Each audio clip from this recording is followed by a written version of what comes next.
Far away, the nightmare dragon hovered motionless in the void, its vast body still as a mountain, grey radiance flickering endlessly within its pupils as it coldly observed the unfolding battle.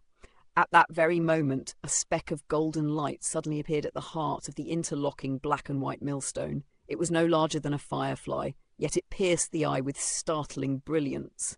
In the blink of an eye, the golden speck expanded violently, surging outward as countless concentric golden ripples swept across the heavens and earth, exuding an overwhelming aura of law. Wherever the golden light passed, white frost and black lightning slowed drastically, as though time itself had been shackled. The golden radiance spread at a terrifying speed, engulfing an area exceeding 10 kilometers in a single breath, forming a vast and resplendent golden domain. A trace of alarm flickered across the nightmare dragon's face. With a furious flap of its wings, it retreated dozens of kilometers in an instant, narrowly escaping the encroaching golden domain. The white python and black fish were not so fortunate. Caught unprepared, they were swallowed whole by the golden domain, their movements instantly reduced to a crawl. In that same instant, Hanli burst free from the ice and lightning, his body pristine and untouched. He calmly raised his hand and flicked a finger through the air. 2 hair-thin strands of golden light shot forth like divine threads, slicing through the void straight toward the 2 spirit beasts. Shock and terror contorted the beasts' faces as they struggled to evade, but bound by the power of time, their reactions were unbearably slow. The golden threads passed over their bodies without a sound. From crown to tail, both spirit beasts were split cleanly in 2. Their severed bodies drifted apart at a glacial pace, still following the path of their attempted escape, while the blood pouring from their wounds flowed just as slowly, frozen within the flow of time.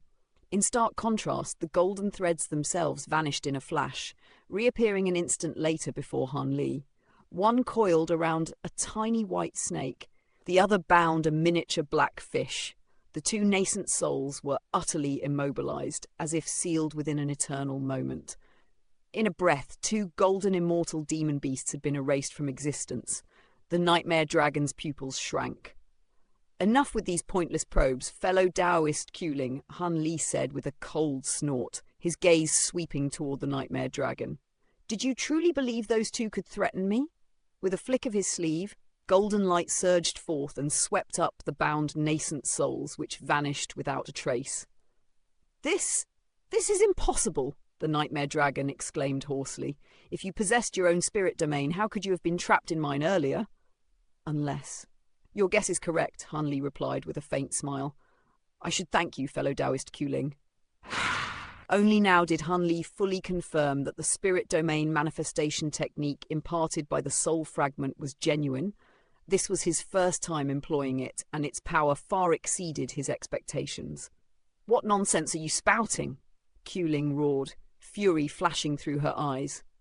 "You sought my life with your spirit domain earlier," Hanli said coldly as he advanced through the air, his golden domain following like a divine cloud. "Now let our domains clash and see whose Tao stands supreme." In the distance, Jin Tong wildly beat a small gong, shouting at the top of her lungs, "You can do it, Hanli! Beat that old witch!" Nearby, Lu Yuqing hovered silently, amazement shining in her eyes. Laws of time, he's wielding the laws of time. A flash of light rippled over her body, and she vanished soundlessly into the city below. Meanwhile, grey radiance erupted from the nightmare dragon as it continued retreating, refusing to let Hanli's golden domain touch it. With a sweep of its claw, the grey clouds overhead descended, enveloping its massive form. In an instant, the clouds transformed into a colossal grey spirit domain that expanded outward to nearly 20 kilometers, almost twice the size of Hanli's. Like an abyss swallowing light, it engulfed Hanli's golden domain. Hanli's expression tightened. During their earlier clash, Qu Ling's domain had been far smaller. He knew she had held back, but he had not expected such terrifying expansion. Within the grey domain, Hanli felt his strength draining rapidly, his immortal spiritual power circulation growing sluggish and heavy. He let out a cold snort as a golden barrier formed around him, streams of time law power coursing within, easing the oppressive weakness. Even so, before Qu Ling's true spirit domain, his time laws could only partially resist its erosion. As the nightmare dragon retreated, the grey throne reappeared above its head. Spirit patterns across its surface blazed with brilliant grey light, and 3 mirror projections manifested behind it once more. The first mirror shone with dazzling gold, while the remaining 2 were dull and lifeless. Qu Ling pointed a claw at the second mirror. A streak of translucent light shot forth, causing the mirror to blaze with black radiance as a colossal black sword formed and crashed down toward Han Li, radiating a terrifying law power capable of breeding madness within the heart. Yet the moment the sword entered Han Li's golden domain, its speed plummeted, allowing Han Li to evade it effortlessly. Qu Ling's heart sank. Suddenly, without warning, Han Li's golden domain retracted and vanished into his body. Pain flashed across his face as the protection of time laws vanished, but he clenched his teeth and endured it. Before Qu Ling could react, Han Li began chanting urgently. Behind him, the mantra-treasured axis appeared and spun in reverse. Dazzling golden light engulfed his body once more as he shot forward at a fearsome speed, golden afterimages trailing behind him. In an instant, he had crossed more than half the distance between himself and the nightmare dragon. Qu Ling roared in alarm, but before she could act, Han Li's golden light flared brighter than ever, spreading outward to reform his spirit domain in a single breath. The nightmare dragon was engulfed before it could evade. Its movements slowed drastically, and the gap between it and Han Li shrank at a terrifying pace. With a furious roar, the nightmare dragon unleashed a pillar of grey light filled with countless runes, which vanished into the third mirror behind the throne. Pale white light bloomed across the mirror's surface, brilliant yet utterly lifeless, like bleached bone beneath a scorching sun. The nightmare dragon spat out a sphere of grey blood essence, which expanded into a mist threaded with 9 translucent strands that wrapped tightly around the 3 mirrors. The mirrors trembled violently, releasing a powerful suction that devoured the grey mist in an instant. Immediately after, 3 pillars of light, grey, black and white, shot forth, forming dozens of 3-coloured dragon projections, each rivaling the nightmare dragon in size and radiating distinct law fluctuations. At Qu Ling's command, the dragon projections surged toward Han Li, forming a profound array. Aided by the formation, they moved at astonishing speed, barely slowed by Han Li's spirit domain.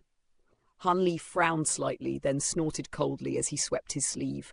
3 colossal azure swords materialized before him, each over 1,000 feet long, blazing with radiant azure light like 3 suns suspended in the sky. Thick arcs of golden lightning crackled across their surfaces. Now at the mid-golden immortal stage, Han Li could wield 3 azure bamboo cloud swarm swords with ease. With a flick of his finger, 3-time law threads shot forth, sinking into the swords. Instantly, the swords halted in midair as their radiance multiplied. Azure light interwoven with blinding gold. The divine Devilbane lightning flared fiercely, transforming into massive lightning runes that revolved around the blades. Sword chi erupted in torrents, shaking the surrounding space. In the next instant, the 3 lightning swords unleashed a storm of sword projections, obliterating the charging dragon projections in a blink. Han Li paused only briefly before surging forward once more, propelled by the reversal true axis. Like a bolt of divine lightning, he closed the distance until only several thousand feet remained between him and the nightmare dragon. "It ends here!" Han Li shouted, his hands weaving seals like flowing water. Brilliant golden radiance burst from his body as the mantra-treasured axis reversed its course, spinning once more in its rightful direction. Layer upon layer of golden ripples poured outward, spreading over 10,000 feet in an instant and swallowing the nightmare dragon whole. Wherever the ripples passed, all things froze as if time itself had been nailed in place. The nightmare dragon, jaws still agape in shock, was no exception. Han Li flicked his sleeve, and the 3 azure bamboo cloud swarm swords flashed into existence beside the dragon, circling it like streaks of lightning. In a heartbeat, the massive body was cleaved into more than 10 segments, yet no blood spilled, and the pieces remained unnaturally connected. A thread of time law suddenly appeared, piercing straight into the dragon's skull. It re-emerged moments later, tightly binding a miniature grey dragon, the nascent soul of Qu Ling. Golden ripples surged along the thread, sealing the soul firmly in place. Only then did Han Li quietly exhale. With another sweep of his sleeve, the vast golden spirit domain collapsed inward, returning to his body as a flood of light. The surrounding ripples flashed once before rushing back into the mantra-treasured axis, which slowly faded from view, yet confusion flickered across Han Li's face. At his command, the axis reappeared behind him, revealing that more than 10 time Dao runes had dimmed without his notice. Surprise flashed through his eyes as he sent his spiritual sense into the soul nurturing burner to consult the soul fragment within. "That is only natural," the fragment replied calmly. "Do you think immortal spiritual power alone can sustain a spirit domain? Such an art consumes law power. The fading of time Dao runes is inevitable." Realization dawned on Han Li. Thankfully, with 10-time law threads at his disposal, restoring them would not take long. He recalled the azure bamboo cloud swarm swords, and the time law threads slipped back into his body. The sword's golden glow vanished, their aura weakening noticeably. Han Li observed this with keen interest. Even these peerless swords had gained such power merely from a time law thread. If they were ever imbued with laws truly suited to them, their might would be terrifying. Excitement stirred in his heart, but he steadied himself and stored the swords away. Though Qu Ling had fallen swiftly under the combined might of his spirit domain and mantra-treasured axis, the toll had been heavy. Even at the mid-golden immortal stage, his immortal spiritual power was severely taxed, leaving his face pale. His spirit domain covered a vast area, yet lacked overwhelming force. While the golden ripples of the axis were far more lethal but limited in range, he produced a crimson pill and swallowed it. But at that moment, Qu Ling's nascent soul began to thrash violently, grey light blazing from within. The time law thread loosened slightly. It seemed the soul had used a secret art to resist time law itself. Han Li's gaze turned icy. With a pointed finger, the thread flared brightly and tightened once more. The nascent soul shrieked, swelling to several times its size as the thread cut deep. Just as Han Li prepared to seal it completely, the soul detonated into a burst of grey light. From within shot a hazy dragon-shaped soul wrapped in faint silver radiance, fleeing at astonishing speed and vanishing in an instant. Han Li frowned deeply. He had underestimated the resilience of a golden immortal nascent soul. Still, with only her soul remaining, Qu Ling posed no further threat. He withdrew the time law thread. Moments later, Qu Ling's 3-coloured spirit domain shuddered and dissipated. The nightmare dragon's body finally collapsed, scattering as it fell. Han Li released an azure bowl that expanded to the size of an acre, neatly collecting every fragment of the carcass before shrinking back into his palm. Satisfied, he stored it away, then retrieved and inspected the hovering grey throne before doing the same. A flash of golden light announced Jin Tong's arrival. The gong she had wielded earlier was gone. She scowled at Han Li. "How useless can you be? You even let a nascent soul blow itself up. What a waste!" "A waste?" Han Li asked, puzzled. "Golden immortal nascent souls are excellent food for me," Jin Tong snapped. At once, Han Li produced a white jade box. Its lid flew open, revealing a black and a white nascent soul, the remnants of the python and black fish he had slain earlier. Jin Tong's eyes lit up. "I meant to use these for something else, but you can have them," Han Li said. Her irritation vanished instantly. Snatching the box, she grinned. "At least you're not completely heartless." She inhaled deeply, releasing golden light that drew the souls into her mouth. She chewed happily, bliss spreading across her childish face. To her, even golden immortal nascent souls were mere snacks.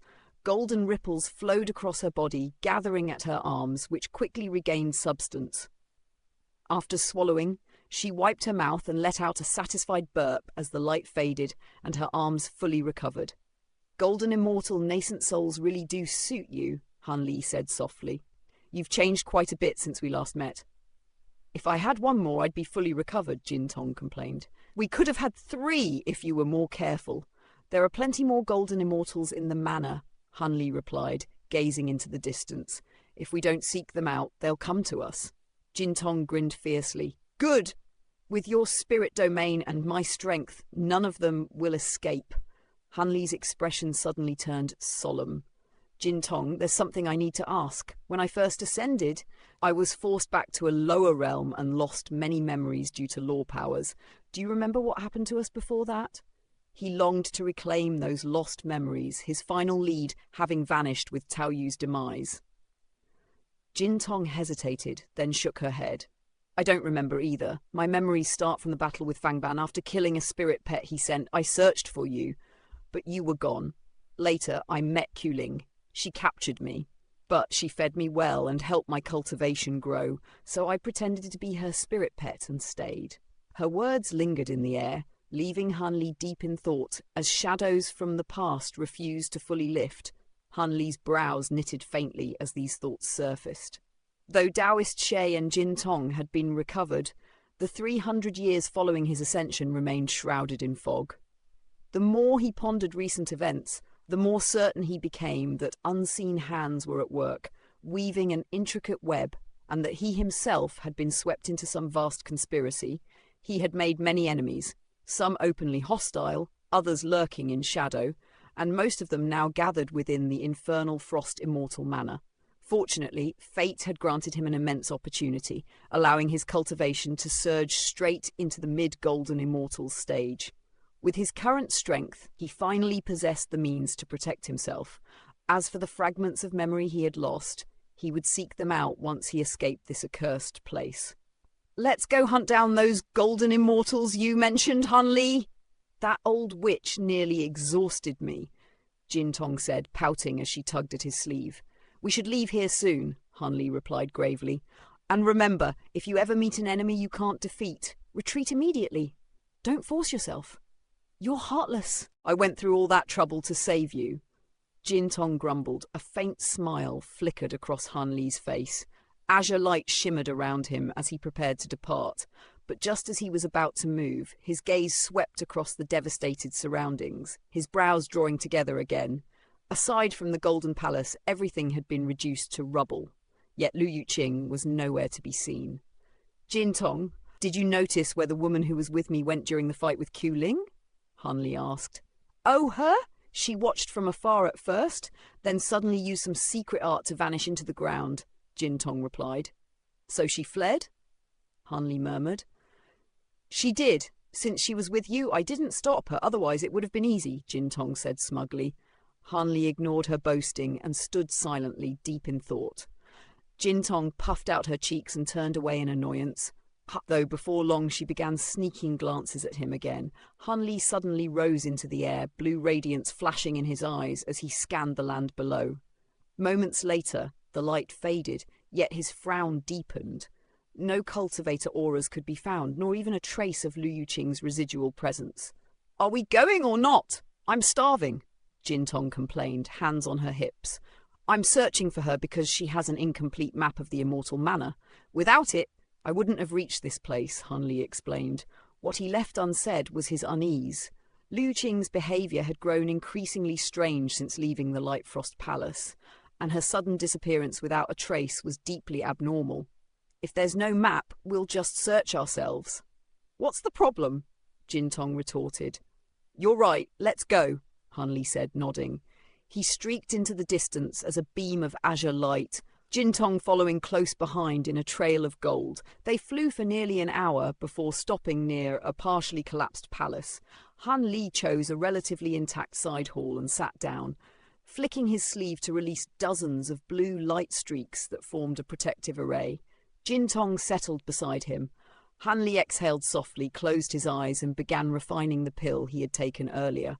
Gentle azure radiance enveloped him, while Jin Tong soon entered cultivation as well. Nearly a full day passed before the azure glow faded. Hanli's immortal spiritual power had fully recovered.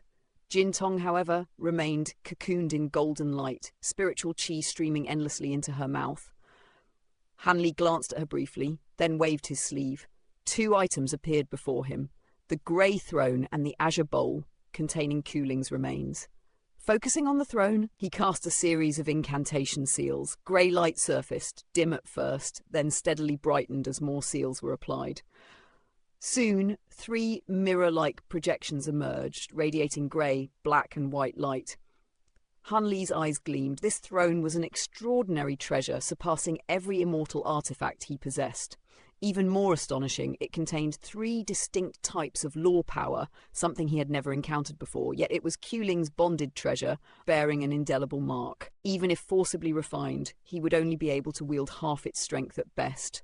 With a soft sigh, Han Li stored the throne away and turned to the azure bowl.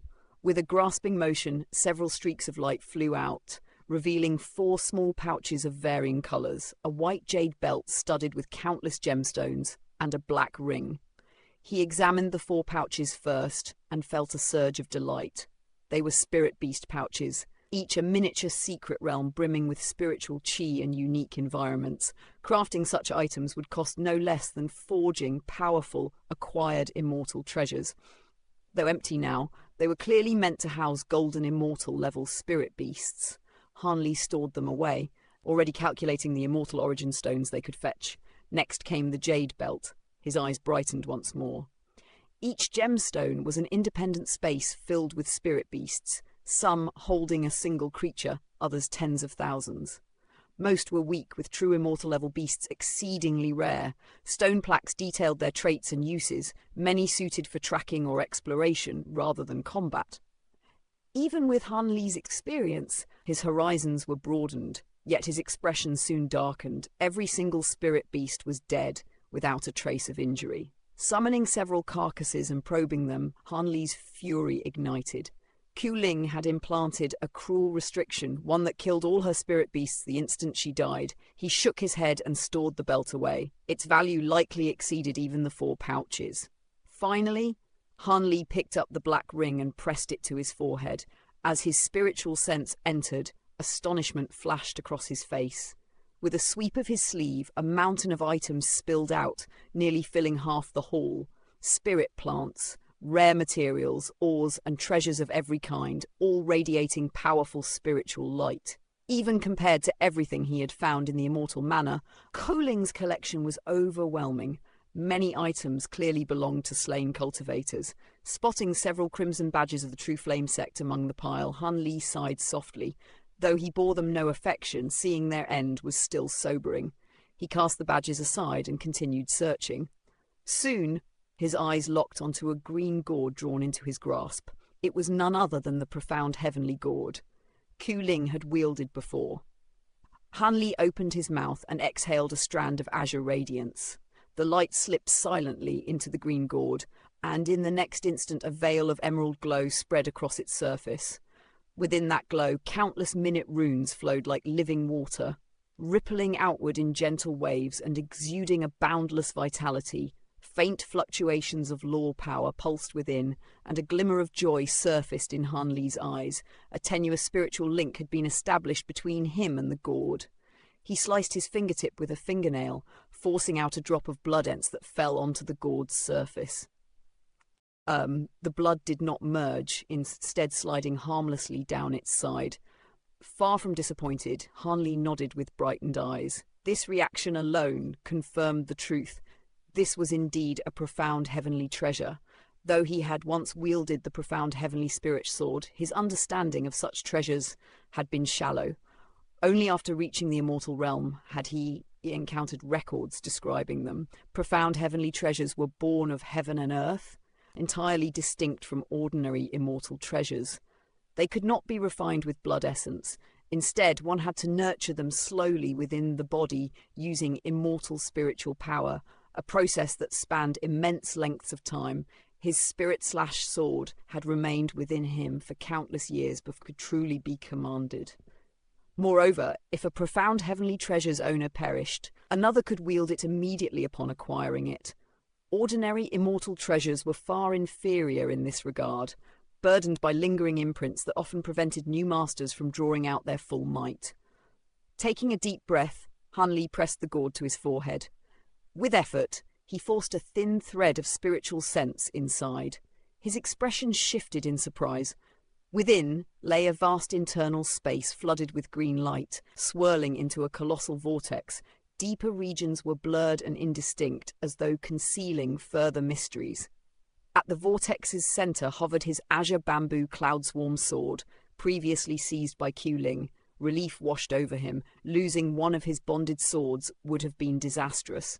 He did not retrieve it immediately, instead probing deeper. The moment his spiritual sense reached the vortex's edge, it was repelled by an invisible force. Startled, he attempted to force his way through, only to fail again and again. This barrier could not be breached by spiritual sense alone. Only after deeper refinement and true mastery of the gourd might it yield.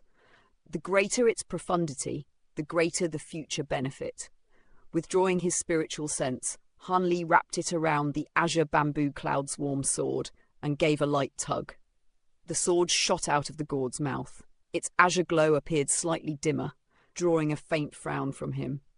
Yet upon inspection he discovered the truth. The sword's spiritual power had not weakened. On the contrary, its once chaotic energy had become purer and more condensed.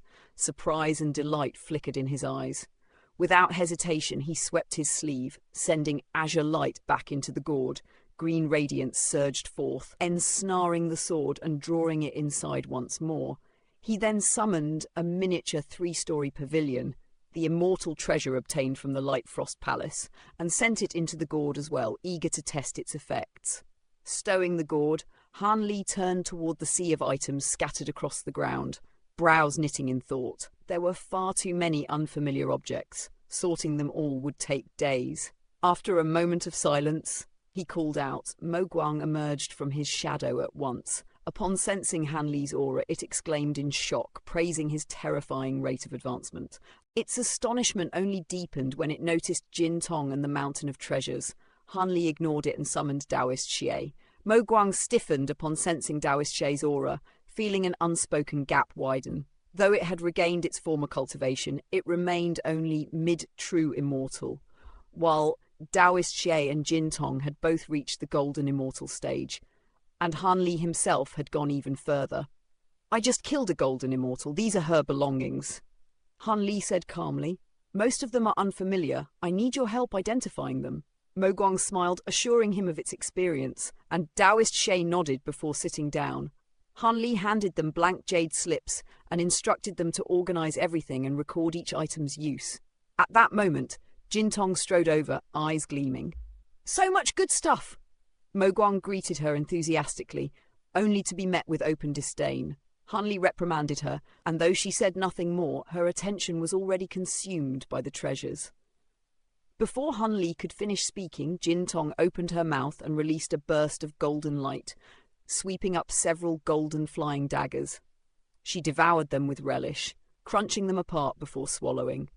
Golden radiance surged through her arms, strengthening them as her aura rose slightly. Her gaze soon locked onto a heavy silver hammer. She bit off a corner and chewed happily. Humming as though savouring a delicacy, Han Li raised a hand to stop her, then lowered it with a helpless sigh. Turning back, he tossed storage tools to Taoist Xie and Mo Guang, telling them to pack everything away.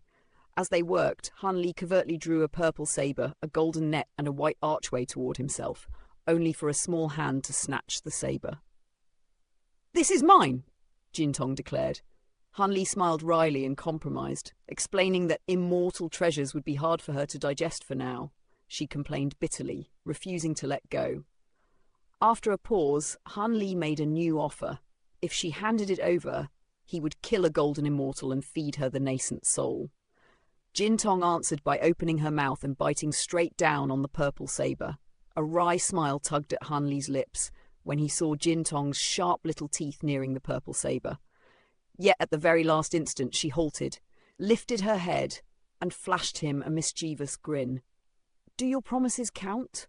she asked. Han Li paused, then nodded solemnly. "Of course."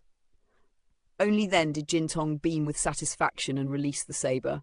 Han Li could merely shake his head in resignation as he put the weapon away, already planning to study the 3 immortal treasures more carefully once he had left the manor. At that moment, his gaze sharpened.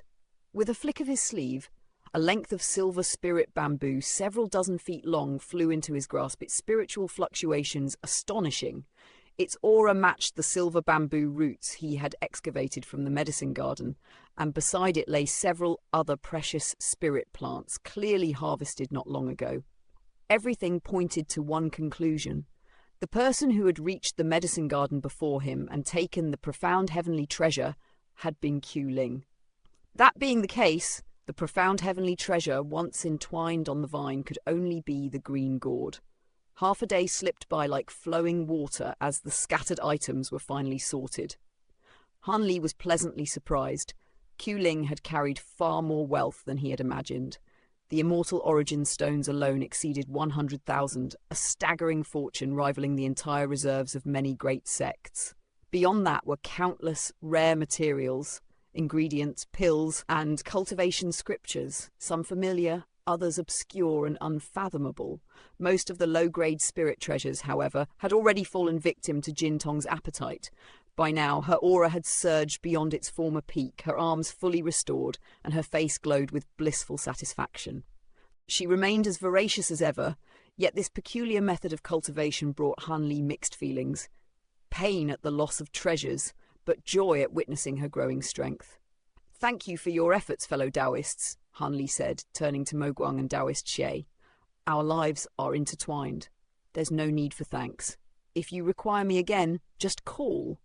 Mo Guang replied with a smile before dissolving back into Han Li's shadow. Han Li raised an eyebrow.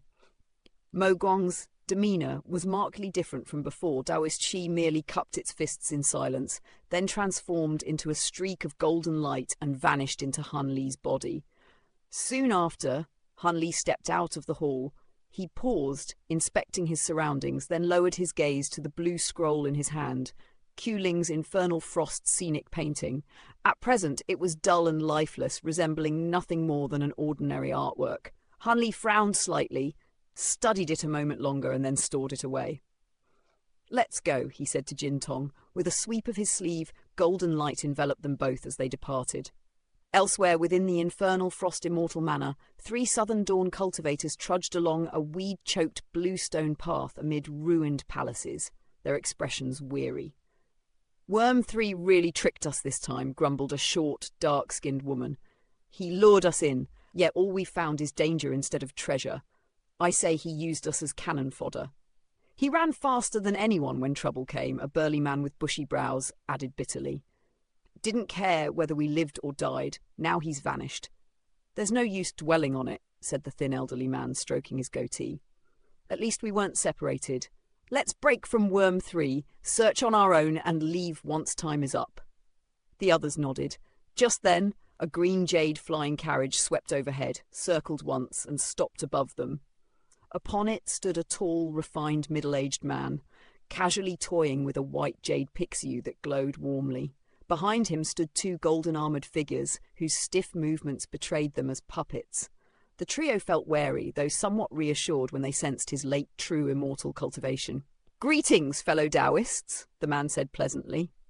"Have you seen the cultivators of the Northern Glacial Immortal Palace?" No one answered at once. Though his tone was polite, an unmistakable air of condescension seeped from him. "No," the elderly man replied at last. None would dare judge strength by displayed cultivation alone, and this man's unfamiliar face suggested concealed secrets. "Then I'll take my leave," the man said, departing atop his carriage. As he disappeared, the burly man muttered, "What do you think? My spirit eyes detected nothing amiss. He should truly be late. True immortal," the elderly man mused. "That flying carriage is quite a treasure," the woman added suddenly. Greed flickered in all 3 pairs of eyes. "I want that jade beast," the burly man laughed. "I'll take his robe," the elderly man said. Unable to restrain themselves, they resolved to hunt him down using their numbers. Dozens of kilometers away, the carriage drifted unhurriedly through the sky. The middle-aged man's smile never faded as he murmured, "To throw your lives away for a moment of greed. How pitiful." In a flash, 3 streaks of light appeared before him. "Have you recalled the whereabouts of the Immortal Palace cultivators?" he asked calmly. A chill crept into the elderly man's heart. He resolved to flee at the first sign of danger. Meanwhile, his companions summoned a black stone axe and a silver longsword, while the elderly man released a 7-story golden pagoda that expanded into a vast light barrier enclosing all 4. "You think something that doesn't even qualify as a pseudo-spirit domain can trap me?" the man said coldly, tightening his grip on the jade pixie. Before they could react, overwhelming power surged from all directions. shattering the barrier instantly. Their bodies were pulverized in the blink of an eye, reduced to mangled flesh, blood and bone, only their heads left intact. 3 nascent souls fled skyward in panic. With a casual grasp, the man summoned an enormous translucent hand that warped space itself, seizing all 3. "Spare us, Senior!" the elderly man's nascent soul cried. The man ignored them. After a brief glance, he crushed the nascent souls into nothingness. They truly didn't know, but there is a small surprise. With a beckoning gesture, 3 streaks of azure light flew forth, masks shaped like a deer, a crow, and an ape. He examined them briefly, then waved his sleeve, revealing a massive wooden rack laden with transient guild masks, over 1,000 in total. His smile deepened, calm and unfathomable.